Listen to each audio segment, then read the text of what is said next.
Good afternoon. God bless you. Thank you for stopping by my reflection. My name is Brian, and this is where I share thoughts about my journey through the Christian faith, back into it and through it now. I spend a lot of time thinking about religion, spirituality, philosophy. Honestly, I always have, even when I wasn't identifying as a Christian. But now I am, and this space is sort of a way for me to get some of those thoughts out into the open in case they might help somebody. To give you a little bit of context, I work with an ecumenical Episcopal community that centers around the idea that the gospel reveals God as love. And that's a concept that I've been spending a lot of time with recently. God is love. There's something else you might not know about me. I'm a bit of a nerd. Yeah, I did really well in math back in the 1900s. I can say that now. Equations simply make sense to me. And so God is love, God equals love is kind of an equation. It is a connection between God and love, and it brought to mind one of the simplest concepts in algebra. It's called the symmetric property. So if A equals B, then B also equals A. You can reverse the equation and it's still true.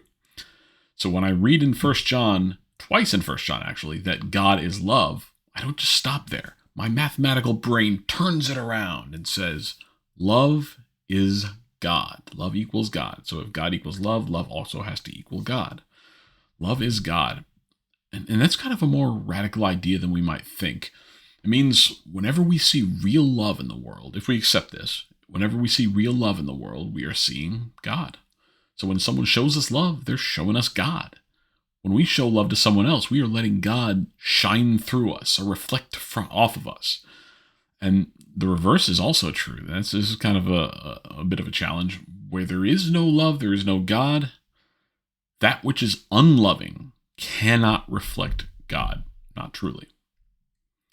Sometimes in our society, we hear a phrase called tough love. Honestly, that phrase has always felt like an oxymoron to me. The Cambridge Dictionary defines tough love as deliberately not showing too much kindness. And Collins Dictionary says it's when like a harsh course of action is chosen instead of tenderness or forbearance.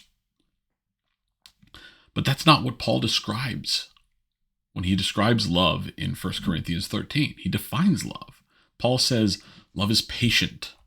Love is kind. Love is not envious. Love does not insist on its own way. Love is not irritable. Love keeps no record of wrongs. Love rejoices in all truth. Love bears all things. Love never ends. And if God is love, if that equation is true, there's another property that says you can simply replace one with another. So if A equals B and B equals C, A also has to equal C. So if love is patient and love is God, we can also say God is patient. So going through that list again, God is patient.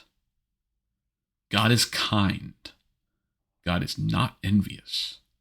God does not insist on God's own way. That's a toughie. God is not irritable. Sinner is in the hands of an angry God. He's not irritable. He's not going to get annoyed. God keeps no record of wrongs. God rejoices in all truth. God bears all things. God never ends. And we talked about the reverse earlier, so the reverse of this is really powerful. Anything that is unkind, impatient, irritable, envious, controlling, keeping score, unwilling to bear with someone, that is not love, which means that is not from God. It cannot reflect God, no matter who claims it does. Something that's unkind can never be a loving reflection of God. So tough love, being a denial of kindness, can't be the love that God is. Even if someone says or does an unkind, impatient, envious, controlling thing in God's name, it's still not love and it's still not God. God is love. And love, according to St. Paul, looks like this. I was once taught to fear a God who keeps a list of all my failures. I felt crushed before by religion and religious people talking this sort of way. When I was longing to be loved and not judged. But I want to say this clearly.